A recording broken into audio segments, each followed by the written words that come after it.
नमस्कार किसान भाइयों।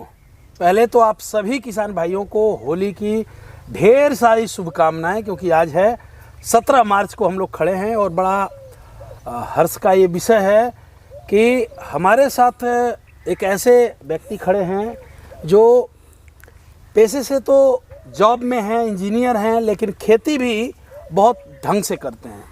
इन्होंने की है अभी लौकी की खेती, और जब किसान के खेतों में अभी लौकी ग्रोइंग स्टेज पे होगी तब ये फल तोड़ रहे होंगे।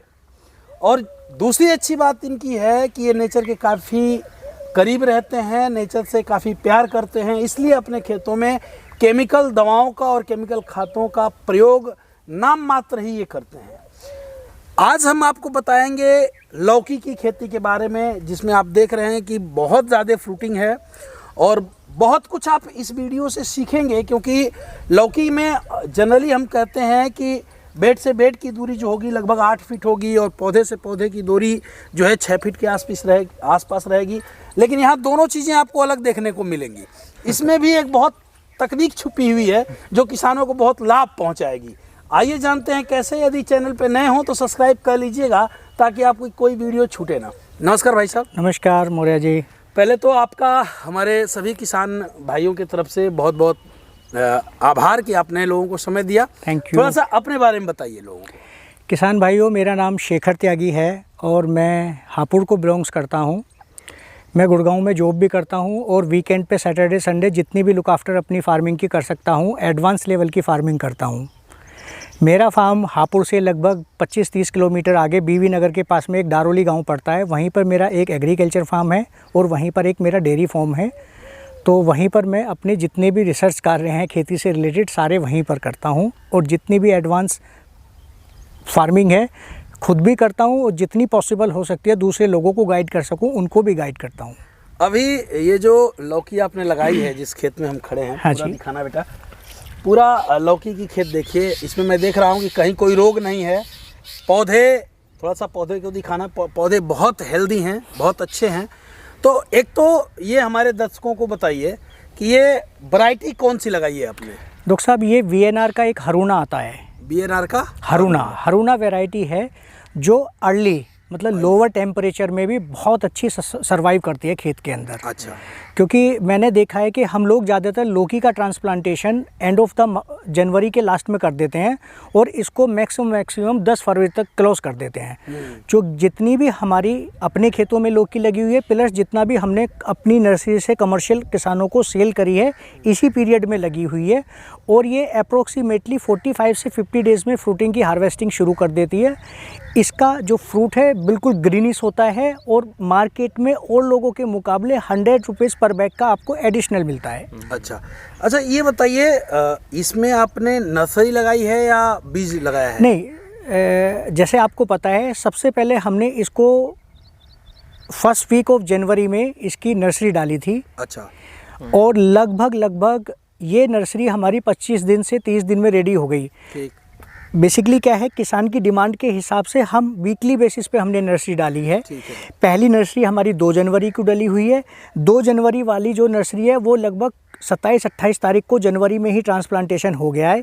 जो हम लोगों ने 1 वीक बाद नर्सरी डाली है, ऐसे ही आपका शेड्यूल ट्रांसप्लांटेशन का आगे बढ़ गया है। ठीक है। चूँकि क्या है कि बहुत सारी नर्सरी क्या है कि जो किसानों के शेड्यूल वाइज जैसे जैसे क्रॉप वाइज खेत खाली होते हैं उसी डिमांड से उनको नर्सरी की रिक्वायरमेंट पड़ती है। तो हमारे खेत में जो ये ट्रांसप्लांटेशन है ये फर्स्ट शेड्यूल का है।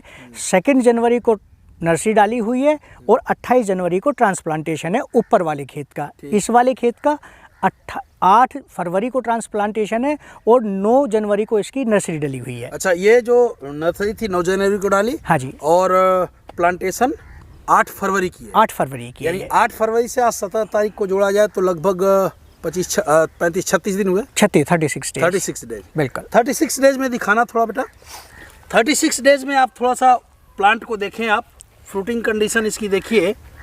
ये बहुत अच्छे फ्रूट्स हैं जिसे लोग कहते हैं कि ये पॉसिबल नहीं है 35 दिनों में। तो ये देखें, और एक ही प्लांट में नहीं, लगभग हर प्लांट में है। अब हमारे किसानों को ये बताइए खेत की तैयारी कैसे करते हैं और क्या क्या प्रिकॉशन आजमाते हैं आप? डॉक्टर साहब, सबसे पहले क्या होता है कि जब हम फील्ड प्रिपरेशन के टाइम पे एक ग्रीन प्लेनेट का जो प्रोडक्ट आता है रूट गार्ड, जिससे कि किसी भी तरह का कोई फंगस शुरू से ही किसी पौधे को हार्म ना करे। रूट गार्ड डालते हैं, उसके बाद में भूमि पावर आता है, भूमि पावर डालते हैं और स्मॉल क्वांटिटी, क्योंकि अभी हमारा जो फार्म है 100% ऑर्गेनिक पे ट्रांसफ़र नहीं है। अभी जो हमारा फार्मिंग का ट्रेंड है वो 80-20 का है रेशो। ठीक है। तो उस 20% में थोड़ी सी DAP, कुछ माइक्रोन्यूट्रिएंट्स का सप्लीमेंट्स डाल के हम लोग पैड बना देते हैं। ठीक है। पैड बनाने के बाद में जैसे ही हमारा ट्रांसप्लांटेशन शुरू होता है, उस ट्रांसप्लांटेशन के तुरंत बाद ही डे 1 में ही हम लोग इसमें रूट गार्ड की डेंचिंग करा देते हैं। अच्छा।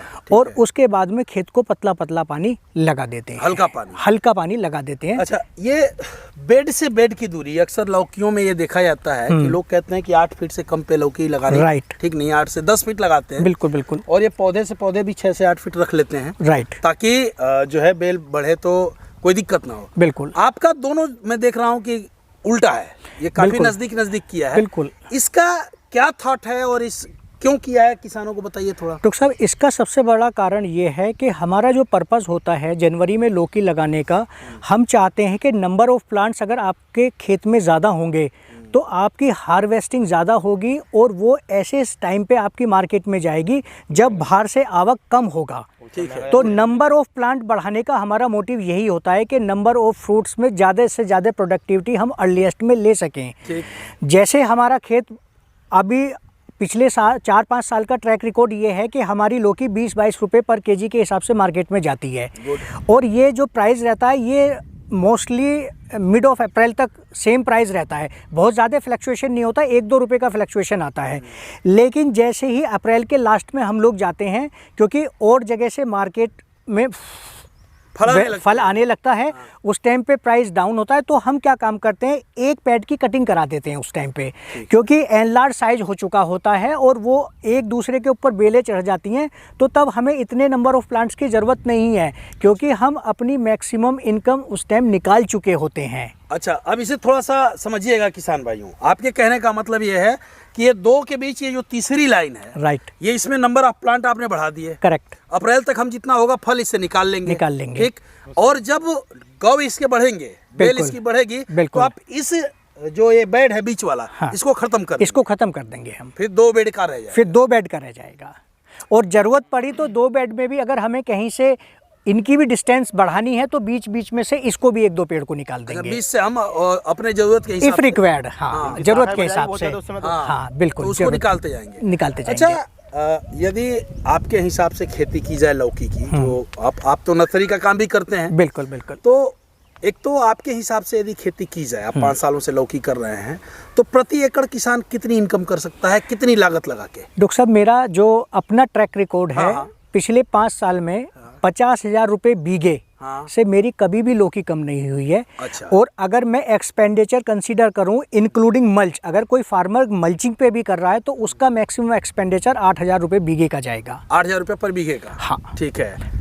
पूरे उसमें आपकी फर्टिगेशन भी हो गया, सोइल प्रिपरेशन से लेके उसके बाद में ट्रांसप्लांटेशन का खर्चा हो गया, मल्चिंग का खर्चा हो गया, और जो तुड़ाई में लेबर लगेगी वो सारे एक्सपेंडिचर मतलब सब कुछ मिला के सब कुछ मिला के, बिल्कुल बिल्कुल। और बचत कितनी हो जाती है? बचत मतलब आई एम श्योर के 40,000 रुपये बीघे की बचत होगी। 40,000 एक बीघा आपके यहाँ? 5 बीसे का, 5 बीसे का। 1 एकड़ में 5 बीघे होते हैं? हाँ जी, 6 बीघे, 1 एकड़ में 6 बीघा। तो 4 से 24, 2,40,000, 2,40,000 रुपये, 2.5 लाख रुपये।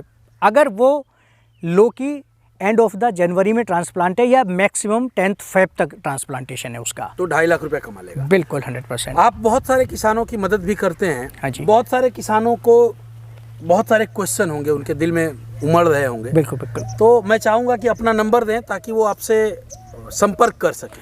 मेरा नंबर है 9999991315, 6 बार 9 13 15।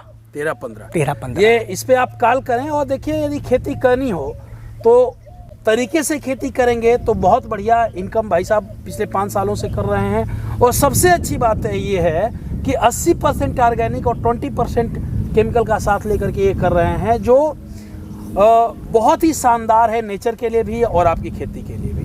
तो उम्मीद करता हूँ ये वीडियो आपकी पसंद आई होगी। जय जवान, जय किसान, जय हिंद, जय भारत।